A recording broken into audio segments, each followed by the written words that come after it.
대한민국을 대표하는 시사 경제 채널 페페TV에서 알려드립니다. 일본에서 생기는 기이한 현상들로 일본이 사라질 위기에 직면해 있습니다. 일본의 한 섬이 침식돼 수면 밑으로 사라지는가 하면 2019년 올 한해 각종 기상재해 현상 영향으로 가장 큰 피해를 본 나라 1위에 선정됐습니다. 이런 현상은 일본 정부의 정책에 기인한 것이라고도 할 수 있는데요. 아베 내각은 이런 어리석은 정책을 바꿀 생각이 없어 보입니다. 심지어 이번에는 이런 어리석은 정책으로 전 세계는 물론이거니와 국제환경단체, 기후 네트워크 관계자들로부터 조롱까지 당한 불명예를 겪기도 했는데요. 대체 일본이 어떻게 돌아가고 있는 것일까요? 일본은 이렇게 자멸하고 마는 것일까요? 자멸할 때 자멸해도 한국인들에게 정직하고 싶은 마음은 없습니다. 이번에 일본 자동차 회사에서 대한민국 국민들 가지고 장난치다가 딱 걸렸습니다. 이 모든 사실들을 보다 심층적으로 분석해 시청자 여러분의 시사, 경제, 상식의 격을 높여드리는 팩트 맛집 팩트 폭격기 페페TV에서 팩트로 제대로 털어드리겠습니다. 한 번도 안 본 사람은 있지만 한 번만 본 사람은 없다는 단 하나의 채널 페페TV 팩트 체크. 일본의 섬이 알 수 없는 이유로 사라져서 일본인들의 이목을 집중시키고 있습니다. 일본 정부는 2014년 8월까지 이름도 없었던 158개의 국경 낙도에 이름을 붙이고 주인이 없는 섬을 국유화하는 등 낙도 보존을 통해 영해를 관리해왔습니다. 이번에 사라진 이 섬도 그 중에 하나로 하나키타 코지마로 이름 붙여졌습니다. 이 에산베 하나키타 코지마 섬은 일본 영해를 정하는 기준점이 되는 국경지역에 위치한 낙도 중 하나입니다. 이에 따라 해당 섬이 소실될 경우 일본의 영해와 베타 경제 수역이 축소될 수 있습니다. UN 해양법회의에서는 육지에서 최외곽섬을 직선으로 연결한 기선으로부터 12에리의 범위를 영해로 인정하고 있습니다. 해산보안청의 발표에서 섬이 소실돼도 일본 영해는 거의 현 상태로 유지할 수 있다고 일본 정부는 설명했지만 결과는 UN에서 정확한 측정이 이루어져야 알 수 있는 사실입니다. 이에 대해서는 향후 추가 조사를 실시해 최종 판단할 예정입니다. 보도에 따르면 일본 전국 484개의 국경 낙도 중 소실된 것은 해당 섬뿐이라서 일본인들의 궁금증을 자아내고 있습니다. 섬이 소몰돼 영해가 줄어드는 우려가 현실화되자 일본 정부에서는 사람이 살지 않는 낙도의 해안부가 모르는 사이 파도에 침식돼 영해가 좁아지는 사태를 막기 위해 올해 안에 각 부처가 가진 국경지역 낙도 관련 정보를 모아 새로운 데이터베이스를 구축할 계획이라고 밝혔습니다. 대상이 되는 낙도는 모두 484개로 독도나 러시아와의 영토 분쟁 지역인 쿠릴 4개 섬은 제외됐습니다.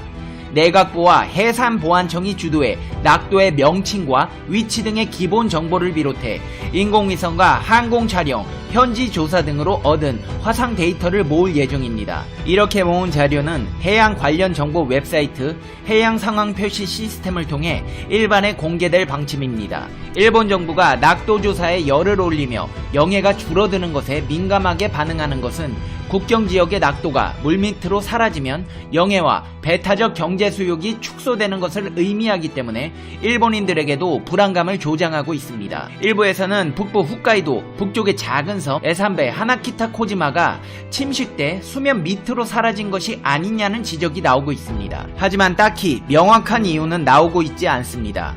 일본인들은 대체 이유가 뭔데 섬이 없어지고 있는 것이므니까? 일본은 이대로 침몰하고 마는 것이므니까? 점점 침몰하는 일본을 떠나도 한국으로는 안 가겠으므니다 등의 반응을 보이고 있습니다. 하지만 일부 전문가들은 이 원인에 대해 과학적인 접근이 이루어져야 한다며 아베 신조 일본 정부에 책임을 꼬집기도 했습니다. 왜 아베를 탓하냐고요? 그것은 일본이 환경 오염 국가로서 전세계 온난화의 주범이기 때문입니다. 그리고 이 섬이 없어진 것이 온난화의 영향으로 인한 것일 수도 있기 때문입니다. 일본은 세계 1등이라는 타이틀에 목을 매는 국가 중에 하나입니다. 최근에는 환경과 관련된 세계 1등 타이틀을 2개나 차지했습니다. 하지만 아베 신조는 웬일인지 부글부글 속만 끓고 있습니다. 일본이 받은 상 2개는 환경을 파괴하는 나라에게 부여하는 불명예 상이기 때문입니다. 지난해 7월 일본 히로시마현과 오카야마현 등 서일본 지역에 물난리가 나고 사망자는 무려 200명을 넘었고 재산 피해는 수천억 원대에 달했습니다. 2달 뒤에는 오사카 일대에 태풍이 지나가면서 또 한 번 물난리가 났습니다. 간사이 공항이 침수돼 폐쇄됐고 강풍에 떠내려간 유조선이 교량을 들이받아 교통 대란이 빚어졌습니다. 독일의 한 싱크탱크가 세계 각국의 재해를 분석해 사망자 수와 경제적 손실 등을 기초로 선정한 결과 일본은 지난해 기상재해 영향으로 가장 큰 피해를 본 나라 1위에 선정됐습니다. 이 단체는 기상재해가 더 악화되는 것을 막기 위해서는 일본의 지구온난화 대책 강화가 불가피하다고 강조했습니다. 재해를 최소화하기 위해 일본은 그 누구보다 온난화 대책에 선봉에 서야 한다는 얘기입니다.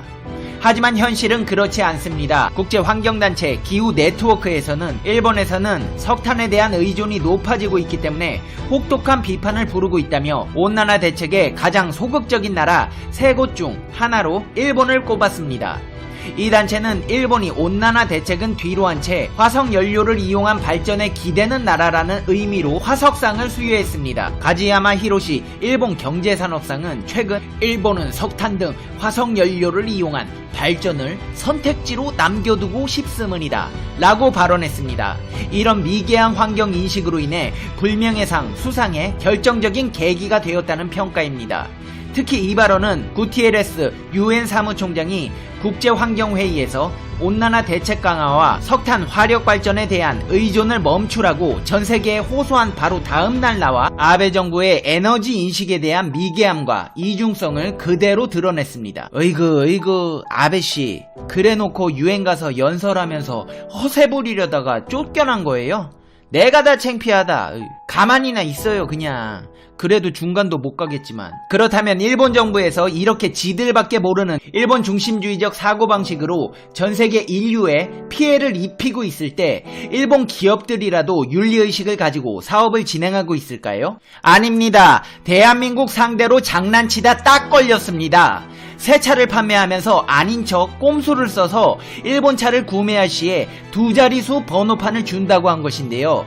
올해 9월 자동차 번호 체계가 바뀌면서 9월 이후에 구입한 차량들의 번호판 앞자리는 3자릿수입니다. 그런데 요즘 일부 일본 차 판매사들이 2자릿수 번호판을 주겠다고 홍보를 하고 있다는데요.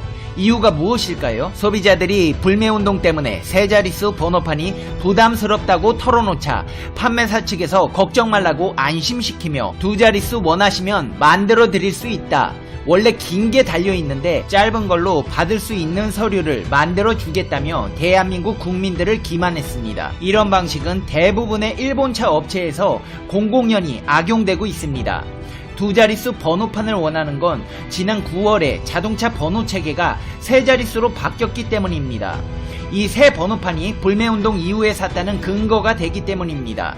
이 차의 번호판을 받으려면 자동차 업체가 발급하는 자동차 제작증을 지방자치단체에 제출하면 됩니다. 이때 차량의 번호판 규격과 달리 긴 번호판 크기가 아닌 짧은 번호판 규격을 기록하는 수법입니다. 짧은 번호판은 아직 앞자리가 2자리이기 때문에 이렇게 2자릿수의 짧은 번호판을 받은 뒤에 자동차 검사소에서 2자릿수 번호의 크기만 긴 번호판으로 바꾸는 겁니다. 자치단체는 자동차 제작증에 있는 기록만 보고 발급할 뿐입니다. 이런 꼼수 때문인지 불매운동으로 급감했던 일본차 판매 대수는 대대적인 할인 판매 속에 지난달 회복세를 보였습니다. 이야, 머리도 좋다. 진짜 머리도 좋아. 아니, 겨우 일본차 판매하겠다고 저 따위 꼼수를 쓰고 있네요. 일본인들은 이런 잔머리 돌릴 시간에 방사능을 없앤다든지 온난화 현상을 완화하기 위해 친환경 에너지 개발 같은 거 이렇게 생산적인 거 할 생각은 못하나 봐요. 기껏 한다는 게 서류 조작해서 환경 파괴하는 내연기관차 한 대라도 더 팔아먹자네요. 유럽에서는 환경 저감 조치로 일본 디젤차 벌써 철수했다던데 그 재고들 우리나라 와서 다 팔아먹고 있었네요. 그리고 일본차 사시는 분들도 그래요. 아니, 그 번호까지 위조해가면서 그걸 왜 타요? 생각이 있어요 없어요? 저번 달까지 판매량 하락했으면 진짜 철수시킬 수 있었는데 이렇게 일본 차가 한국에서 연명을 해가네요. 물론 우리 페페TV 시청자 여러분 중엔 안 계실 거라는 거 알고 있습니다. 이제 페페TV의 결론 듣겠습니다. Conclusion. 페페TV.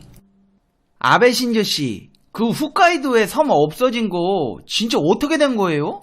신기하네. 이러다 일본 진짜로 가라앉는 거 아니에요? 그러게 심보를 곱게 써야지 이 양반아. 맨날 한국 가지고 정치질 해먹으니까 땅이 꺼지는 거 아니에요. 넷플릭스에서 영화 일본 침몰하면 그거나 보면서 시뮬레이션이나 해보세요. 페페TV 시청자 여러분은 어떻게 생각하세요? 페페TV는 여러분의 생각이 궁금합니다. 댓글로 여러분의 생각을 남겨주세요. 여러분, 메리 크리스마스. 한 해 동안 얼마나 열심히 사셨어요? 오랫동안 꿈을 그리는 사람은 마침내 그 꿈을 닮아간다. 프랑스 소설가 앙드레 말로가 한 말인데요. 제가 제일 좋아하는 말입니다. 여러분들도 꿈이 있다면 매일 그 꿈을 생각하고 되뇌어 보세요. 언젠가는 그 꿈에 가까워져 있는 자신을 발견하게 되실 거예요. 하지만 실패를 두려워하실 필요는 없습니다.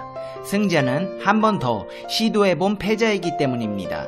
수많은 실패 끝에 얻어진 한 번의 성공, 그 성공을 맛보기 위해서 우리는 수많은 노력을 하지만 실패도 합니다.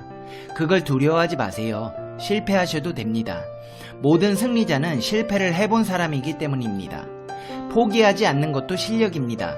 살아가는 동안 수많은 장애물 속에서 발버둥 치다 보면 하루에도 몇 번씩 포기하고 싶은 마음이 생깁니다. 하지만 포기하지 않는 의지력 자체만으로도 당신은 충분한 실력이 있음을 잊지 마세요. 오늘도 포기하지 않는 당신을 응원합니다. 좋은 하루 되시고 행운이 가득한 날이 되실 거예요. 시청해주셔서 감사합니다. 우리 댓글로 소통해요. 다음 영상에서 봬요. 안녕.